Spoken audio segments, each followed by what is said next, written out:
And Roman. CM Punk said, I'm going to one-up Reigns.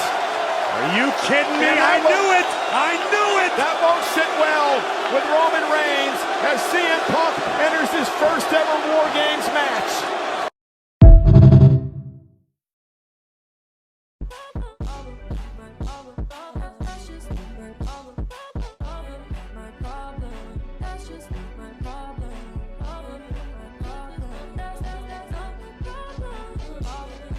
Hey, what's going on, YouTube land? It's your boy TJ, and welcome to my YouTube channel, Wrestling Nostalgia, where I get my reviews in WWE shows and PLE events. And today, we are going to be reviewing Survivor Series War Games.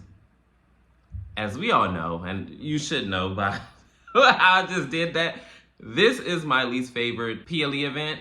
Definitely because Triple H ruined it with this whole War Games thing. I don't understand why he wanted, just so desperately just needed to have War Games here in the main roster, but it should have just been a one-off and then leave it on the NXT. But here we are. Anyway, we're not gonna start from Bayley and Nia Jax or whatever, because that is too long. So we're gonna start when the match actually started, when all the women were in the match. So after Liv Morgan looks all petrified and scared or whatever to get in the ring with Rhea Ripley, she winds up going in the back and getting her bat, and it looked like she was actually not going to get in the ring, but she wound up getting in the ring, and she goes after a swing to Rhea Ripley. She misses, and then Rhea winds up, fighting her, and then she winds up getting jumped. I'm not going to lie, let's just go ahead and breeze through. And then this is when, after everybody was laid out in the ring, Tiffany Stratton once again does this tease or whatever, because she had her briefcase in the trash can,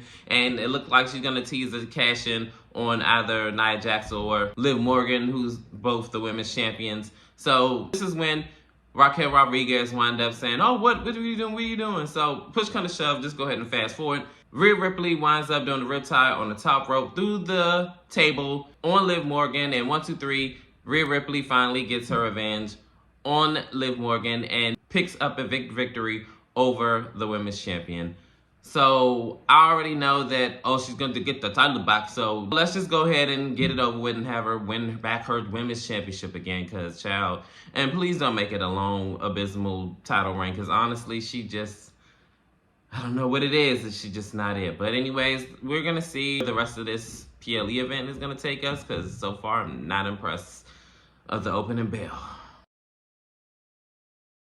In this next matchup, it is for the United States Championship. LA Knight putting up his United States Championship against Shinsuke Nakamura. So this match actually was kind of relatively short, but it actually still was impactful. So they start off with, I believe it was a collar double tie-up, and then they kind of like squabble it up from there. Then like from the outside of the ring, Shinsuke Nakamura kind of took more so dominance of this match, and he was just throwing them all which way around. But LA Knight also fought back as well. A little bit back and forth later, Shinsuke Nakamura looked like he did like it looked like he was trying to do a backdrop almost like from the top rope, but then he like flipped him over. That was like really, really nasty. And then I remember towards the end of the match, LA Knight wound up doing a pump up elbow drop, and then it looked like he was about to hit his finisher, but Shinsuke seen it coming. So then they were fighting it out a little bit on the outside of the ring, like, because it's a double-sided ring or whatever. So he wound up doing a reverse DDT onto the middle part of the ring. Then he wound up getting him back in the ring, hitting his Kinshasa,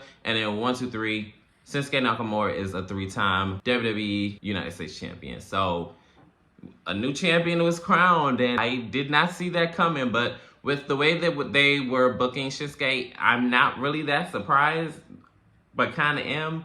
It's just LA Knight's United States Championship reign like started off really, really strong. So I guess they just wanted to throw us for a loop. I don't know, but hey, Shinsuke Nakamura is a 3-time U.S. champion, so hopefully the WWE Championship is somewhere down the line for him. I don't know, but we're gonna have to wait and see. And then for LA Knight, for sure he better win a world title.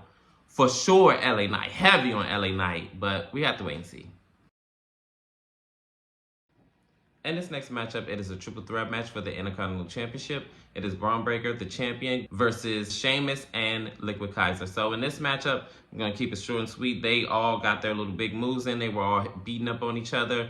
I remember at one point of the match where Sheamus looked like he was going to win his first ever Intercontinental Championship, but this is where he hit the bro kick, but Liquid Kaiser wound up pulling out the referee before the 3 count, and Sheamus tries to go after Liquid Kaiser, but he wound up getting beat up with a shillelagh. Then back in the ring, it looked like Sheamus was going to try to fight, but it looked like Liquid Kaiser was like wearing his ribs out. I remember at one point where Liquid Kaiser looked like he was all like, oh yeah. He wound up getting speared out of the ring.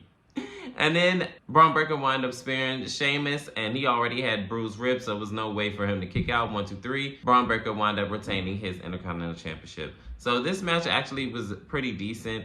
It did what it needed to do, but as I said before, this Survivor Series is really shaping up to be very lackluster. But this wasn't a bad match. It just, I don't know. It is what it is. It was just there. In this next matchup, it is for the World Heavyweight Championship. Gunther putting up his World Heavyweight Championship against Damian Priest. So in this match, they started off with calling up a tie-up, and then they like doing chain wrestling and everything like that. It kind of starts off slow. And then I believe at some points, it looked like Gunther was like, I don't know if I'm still debating on what I want to do and all that other stuff.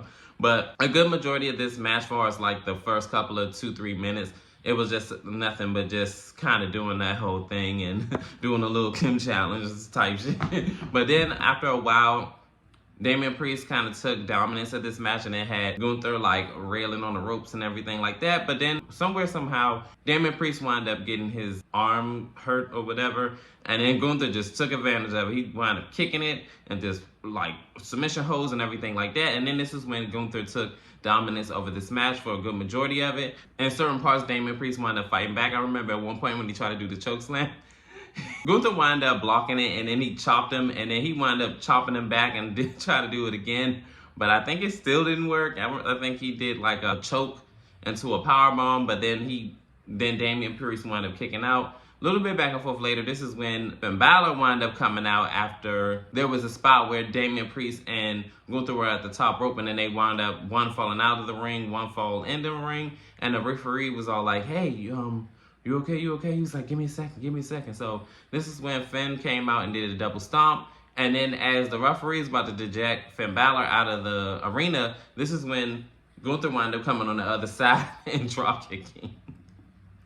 He drop kicked Finn Balor. And then this is when Gunther wound up getting Damian Priest back in the ring. Then he did a powerbomb and then like a couple of elbows into a chokehold. And then Damian Priest wound up passing out. Therefore, Gunther successfully defends his world championship. So, because of Finn Balor once again, he is not anywhere closer to that goal anymore. And he's going to have to do what Sasha Banks said. So you need to get in the back of the line, bitch.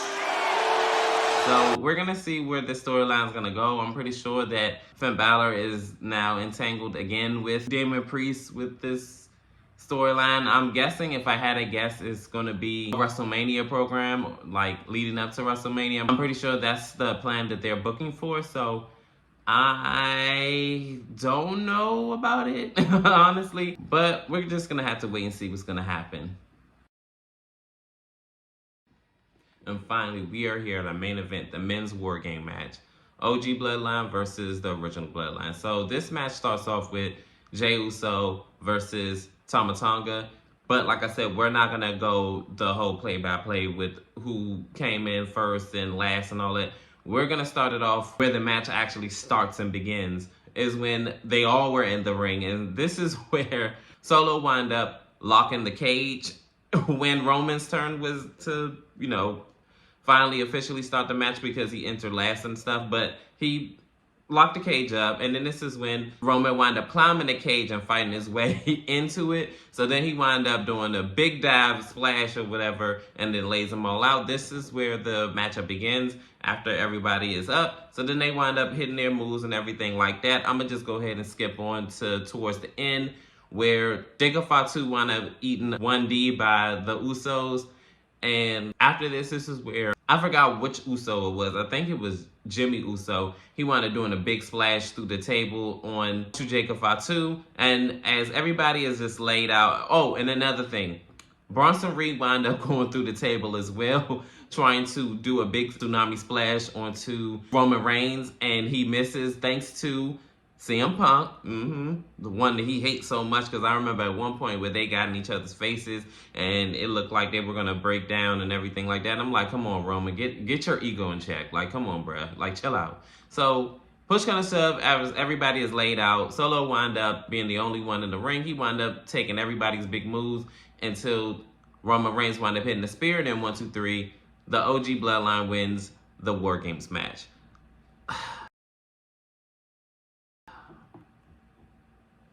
I'm not gonna lie, I did not stay up for all of this pay-per-view. Like I said before, it just wasn't my thing. I'm just not into the whole War Games thing. I'm not. I wish and I hope WWE changes it back to the whole brand versus brand thing. I'm sick of these War Game things. Like, for one, it takes way too long for it to start that actual match. And then, like, I remember they said 5 minutes. And I was like, 5 minutes? What do you mean 5 minutes until the next person come in? And then it goes down to 3. And I'm like, I thought it was 90 seconds. That's why this stuff is like so long. Like, bro, this takes up majority of the show. Like, Triple H, Triple Thumbs, you need to get your together, like, for real. Because this War Games, they need to stop. You're too obsessed with this. And I, like, the first time, 2, or what, okay, cool. 3, like, come on, bro. Like, you're killing us with this. Like, stop it. This is taking up majority of the show. Just do the brand versus brand, champion versus champion. Now y'all have 2 separate GMs. There's no reason why we're doing these War Games thing anymore. Like, it's no real storyline with the women. They just throw them together because they're women and they need the whole War Games thing. Like, it just doesn't make sense anymore. And then, like, with the men, you only have the whole bloodline thing or whatever throughout the men's War Games. I don't remember them not being involved in War Games. So it's just like, at this point, can we just move on from this, please? And thank you. But that's all I have for you guys. How did you like War Games Survivor Series? Did you like it? Did you love it? Did you hate it? Worst show on earth, the best? Comment down below, like, share, and subscribe. Help me grow this channel. That your love and support is greatly, greatly appreciated. And peace. TJ, I'm out.